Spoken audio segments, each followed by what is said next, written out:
So, very good morning to you all. Welcome to you all in St. Xavier online class. Today we are having chapter number 4. आज हम chapter number 4 की बात करेंगे जिसका नाम है द स्ट्रक्चर ऑफ एटम। तो मैं आपको बता चुका था थॉमसन के मॉडल्स के बारे में कि एटम के बारे में उन्होंने क्या बताया था, और उसके बाद मैंने आपको बताया था रदरफोर्ड के एक्सपेरिमेंट के बारे में। तो एक बार थोड़ा सा फिर से रिपीट कर देता हूँ रदरफोर्ड के बारे में। मैंने आपको बताया था कि उन्होंने गोल्ड के एटम लिए, जैसे मान लो गोल्ड फॉइल लिया था। अब गोल्ड फॉइल के अंदर क्या था, जैसे ये फॉइल है, बहुत बारीक लेयर थी, लगभग 1000 एटम ही बताए गए हैं। तो उनमें से मैं कोई एक एटम उठा के यहाँ रख रहा हूँ, ठीक है।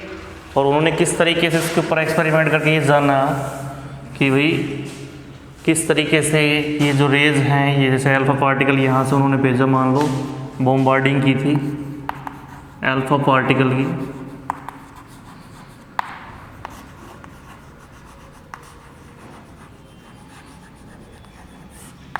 तो ये मान लो इसका न्यूक्लियस है बीच में, ठीक है। और ये ऑर्बिट हैं जिनमें ये इलेक्ट्रॉन्स हैं।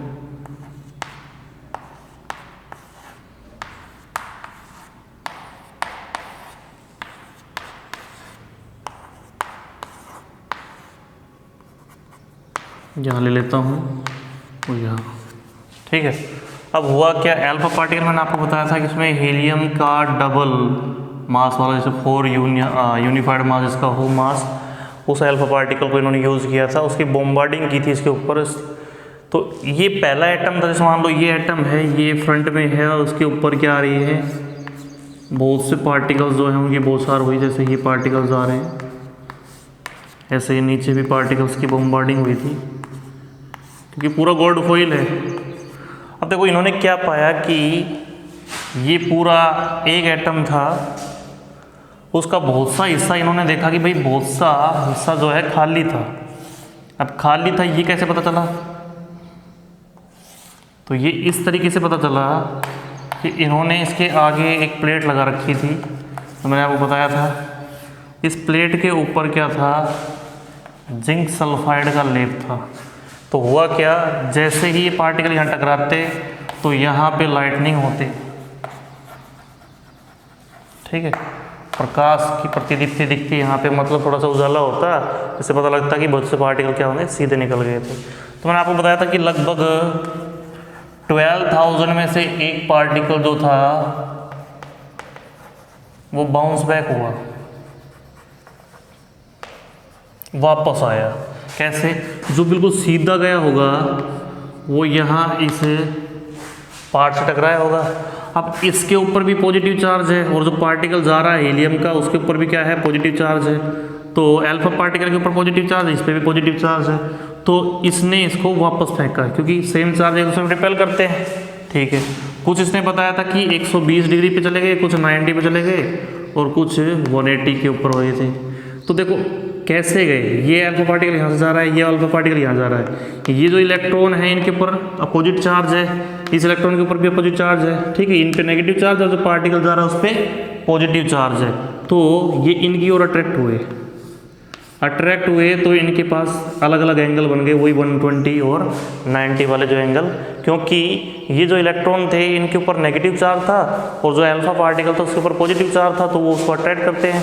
तो इस तरीके से रदरफोर्ड ने इसके बारे में बताया कि एटम का जो लगभग हिस्सा है वो खाली है, ठीक है, और बीच में जो सेंटर है इसका, जिसको न्यूक्लियस बोलते हैं अपन, उसकी ही जैसे मान लो डिस्कवरी उन्होंने की थी। तो उन्होंने बताया कि एक बीच में ऐसा पॉइंट है जिसके ऊपर अल्फा पार्टिकल टकरा कर वापस आया। तो इसका मतलब ये है कि उसका जो मास है वो इसके मास से ज़्यादा होगा, ठीक है, जिससे ये बाउंस बैक हुआ था। और उन्होंने बताया कि बहुत से जो पार्टिकल तो सीधे निकल गए बिना मुड़े हुए। इसका मतलब क्या है, ये एटम का बहुत सा हिस्सा खाली है। और ये एंगल्स के ऊपर क्यों मुड़े, तो उसका रीज़न क्या है, इलेक्ट्रॉन्स, क्योंकि इलेक्ट्रॉन के ऊपर नेगेटिव चार्ज है, और जो पार्टिकल हमने भेजे हैं उसके ऊपर क्या है, पॉजिटिव चार्ज है, ठीक है। तो इस वजह से ऐसा हुआ था। तो ये था रदरफोर्ड का एक्सपेरिमेंट। अब अपन बात कर लेते हैं नेक्स्ट टॉपिक की। तो नेक्स्ट जो टॉपिक है हमारा वो है न्यूट्रॉन्स के बारे में। तो इलेक्ट्रॉन प्रोटॉन इनकी तो डिस्कवरी मैंने आपको बता दी है, ठीक है। इलेक्ट्रॉन ईट पर नाच मैंने आपको बताया था, इलेक्ट्रॉन अपना थॉमसन ने, और प्रोटॉन किसने, रदरफोर्ड का बता दिया गया था, लेकिन गोल्डस्टीन ने किया था, मैंने बता रहा हूँ आपको। और तीसरा क्या था, तीसरा है न्यूट्रॉन। तो न्यूट्रॉन जो है इसकी जो खोज की थी वो जेम्स चैडविक ने की थी, ठीक है। ये डिस्कवरी करने वाले थे जेम्स चैडविक। तो ईट पर नाच, नए से क्या बन गया न्यूट्रॉन, और चे से क्या बन गया चैडविक, ठीक है। इन्होंने खोज की थी। मैंने आपको बताया था कि इसका जो इस पर चार्ज नहीं है, चार्ज जो है वो 0 है, ठीक है। फिर मैंने आपको बताया कि इसका जो मास है, मास ऑफ न्यूट्रॉन, वो लगभग इक्वल होता है मास ऑफ, लगभग इक्वल होता है मास ऑफ प्रोटॉन, जो कि लगभग बराबर होगा 1.67 इंटू 10 पावर -27 kg के लगभग, ठीक है। मैंने आपको बताया था इसका 1.73 होता है, इसका क्या होता है 1.7, सॉरी ये 3 और 4 7, यानी इसका होता है 1.74 और उसका होता है 1.73, ठीक है। ये थोड़ा सा अंतर है इन दोनों के अंदर, लेकिन लगभग 1.67 ही है, ठीक है। तो इसका मास लगभग एक प्रोटॉन के मास के बराबर होता है। चार्ज मैंने आपको बताया इसका चार्ज क्या होता है 0 होता है, ठीक है। और अगर मैं बात करूँ रिलेटिव चार्ज की, तो वैसे इनके ऊपर चार्ज जो होता है वो लगभग 1.6 इंटू 10 पावर -19 कूलम था, लेकिन इसके ऊपर तो क्या होता है 0 होता है। तो ये किसके लिए आएगा, इसके ऊपर नहीं होगा, इसके ऊपर तो क्या होता है 0 होता है, सॉरी, ठीक है। तो ये था न्यूट्रॉन्स के बारे में। और न्यूट्रॉन जो है ये भी कहाँ पाया जाता है, न्यूक्लियस के अंदर। मैंने आपको बताया था एटॉमिक स्ट्रक्चर में कि जो ये न्यूक्लियस है इसके अंदर 2 चीज़ें पाई जाएंगी, प्रोटॉन और न्यूट्रॉन। ये न्यूक्लियस के अंदर प्रेजेंट होते हैं। इनको कंबाइंडली क्या बोलते हैं, न्यूक्लियॉन्स बोलते हैं। यानी हमारे जो प्रोटॉन और न्यूट्रॉन है इन दोनों को कंबाइंडली न्यूक्लियॉन्स बोलते हैं, ठीक है। तो ये था न्यूट्रॉन के बारे में। अब नेक्स्ट है बोर-बरी फॉर्मूला।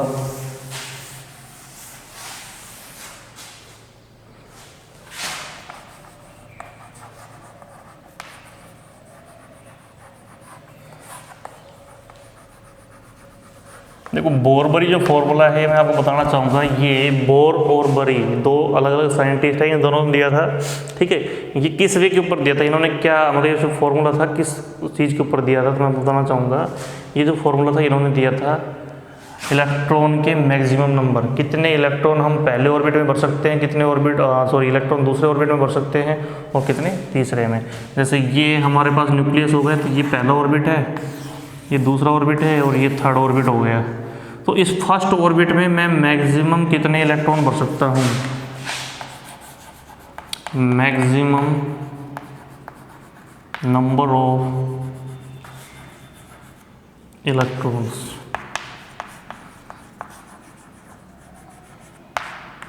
तो उसको निकालने का इन्होंने फॉर्मूला बताया था, वो है 2n², वेयर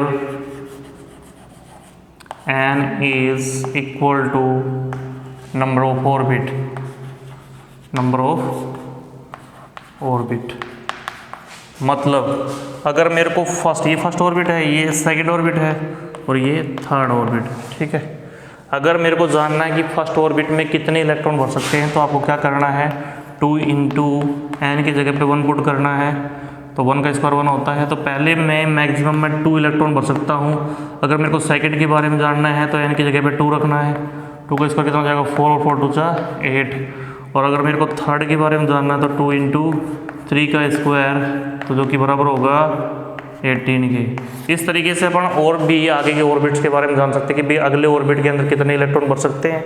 तो ये हमारा फॉर्मूला था 2n², जहाँ की n जो है वो नंबर ऑफ ऑर्बिट है। यानी आपको बस केवल n की जगह पे पुट करना है नंबर ऑफ ऑर्बिट, ठीक है। ये था बोर-बरी फॉर्मूला। तो इसके हिसाब से पहले में हम मैक्सिमम 2 भर सकते हैं, दूसरे के अंदर हम 8 भर सकते हैं मैक्सिमम, और तीसरे के अंदर मैक्सिमम 18 भर सकते हैं, ठीक है। ये सिस्टम था बोर-बरी फॉर्मूला का। इसके बाद वैसे एक पॉइंट हमारा रह चुका है, वो है Niels Bohr's model of atom.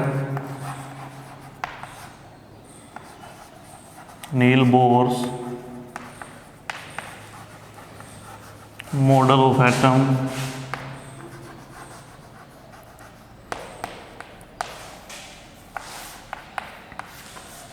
तो जैसा कि हम जानते हैं कि सबसे पहले हमारे पास थॉमसन ने बताया कि इलेक्ट्रॉन जो है वो सर्कुलर ऑर्बिट में, जो उन्होंने बताया था इसके बारे में कि वो राउंड लगाते हैं इस तरीके से, उन्होंने बताया कि जो एटम है उसका लगभग हिस्सा क्या होता है, पॉजिटिवली चार्ज होगा, उसके अंदर जो इलेक्ट्रॉन है वो एम्बेडेड है, वो एक स्फेरिकल शेप में। उन्होंने एग्जांपल दिया था वाटरमेलन का, कि जिस प्रकार वाटरमेलन के अंदर जो रेड एडिबल पार्ट है वो तो क्या है भाई, पॉजिटिव चार्ज है, और उसके अंदर इलेक्ट्रॉन जो है सीड की फॉर्म में धसे हुए हैं, एम्बेडेड है, ठीक है।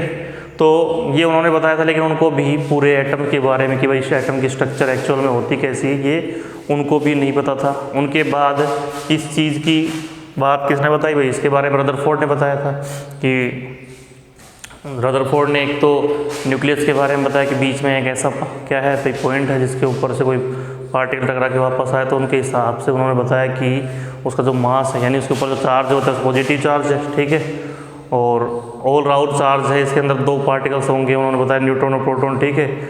उसके बाद उन्होंने बताया कि इसका लगभग हिस्सा क्या होता है, खाली होता है।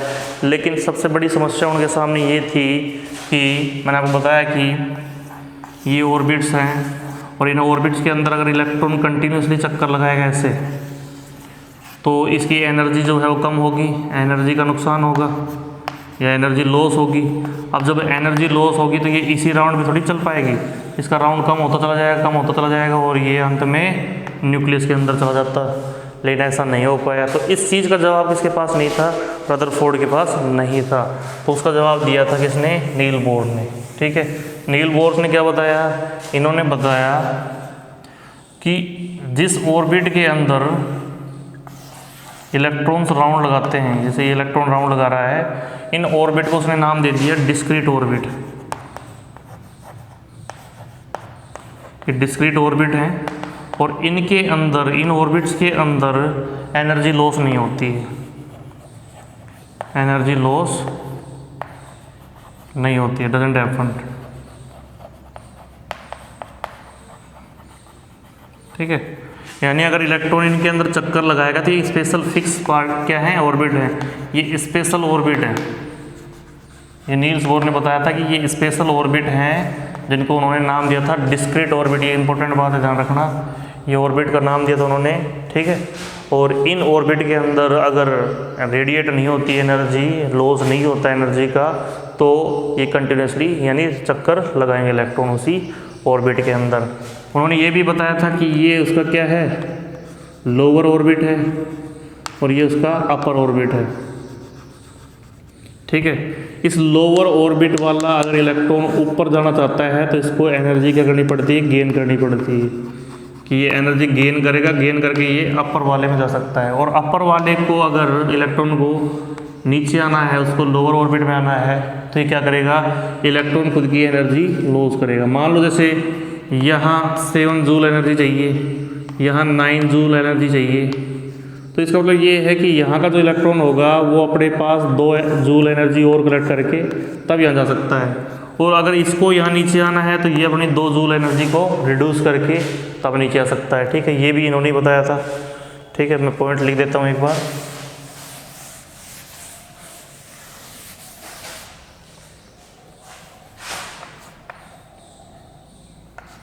इन्होंने बताया electrons revolves in a spatial orbit. These were named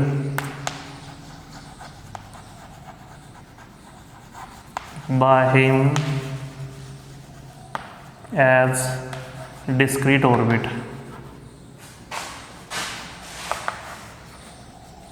ठीक, इनको नाम दिया गया था डिस्क्रीट ऑर्बिट, ठीक है।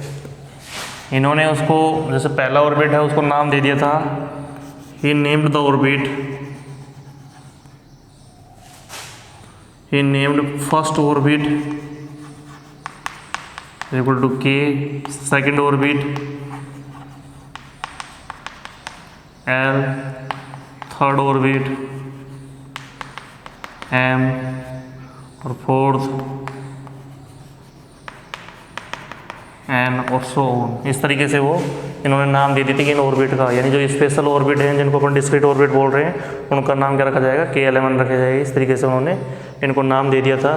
दूसरी बात उन्होंने ये बताई थी कि अगर लोअर अगर लोअर ऑर्बिट है और L अगर अपर ऑर्बिट है,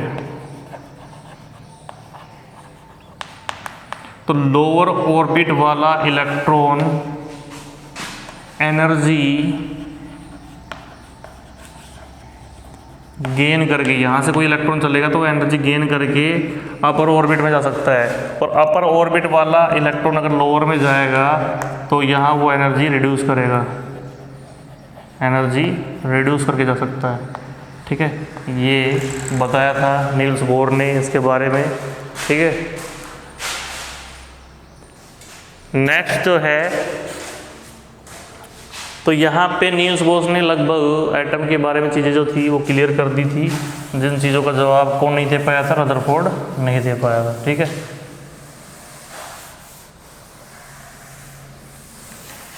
यानी स्टार्टिंग में जो था कि भाई इलेक्ट्रॉन एम्बेडेड थे, थॉमसन के द्वारा बताया गया था, लेकिन बाद में नील्स बोर ने रदरफोर्ड ने उसके बारे में बताया कि थॉमसन ने तो जवाब क्या दिया था कि भाई पूरा जो एटम है ना वो अंदर से भरा हुआ है।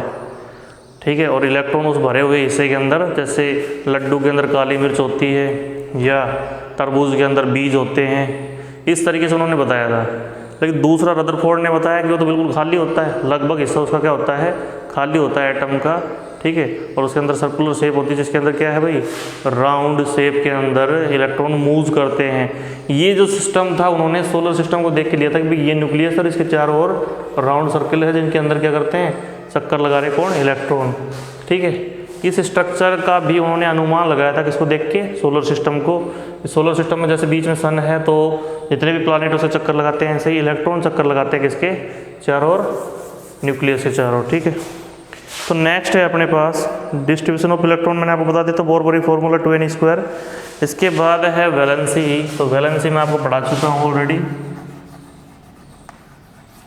वैलेंसी होती क्या है, नंबर ऑफ इलेक्ट्रॉन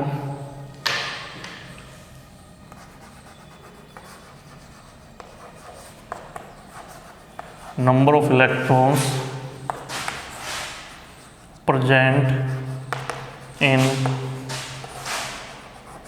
outermost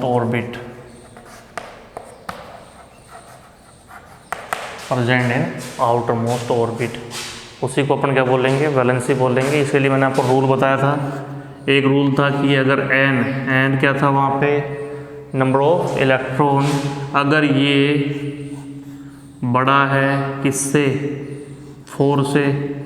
दूसरी कंडीशन मैंने आपको बताई थी, जो n है नंबर ऑफ इलेक्ट्रॉन इक्वल है 4 के।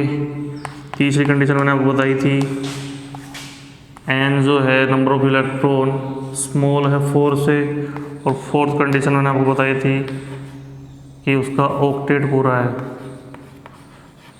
ऑक्टेट कंप्लीट हो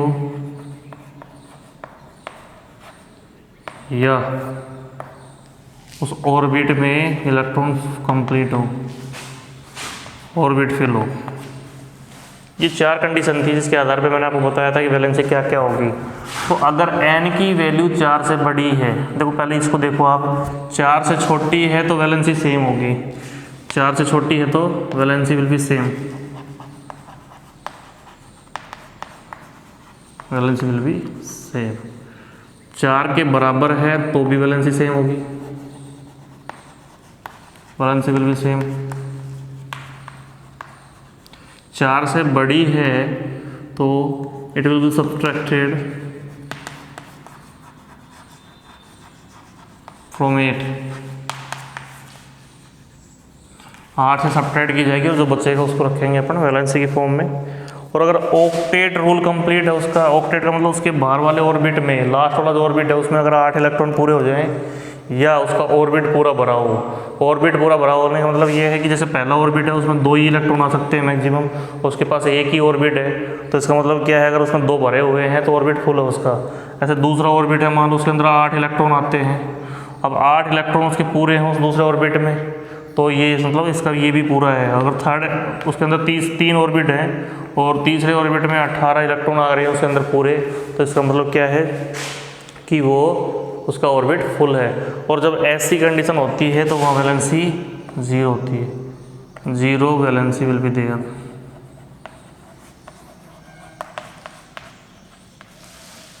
वहाँ वैलेंसी 0, ठीक है। तो ये 4 रूल थे।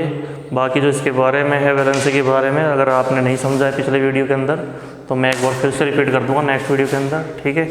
I hope that you have got what I have told you, so rest of the things I will teach you next day. Thank you very much, have a nice day.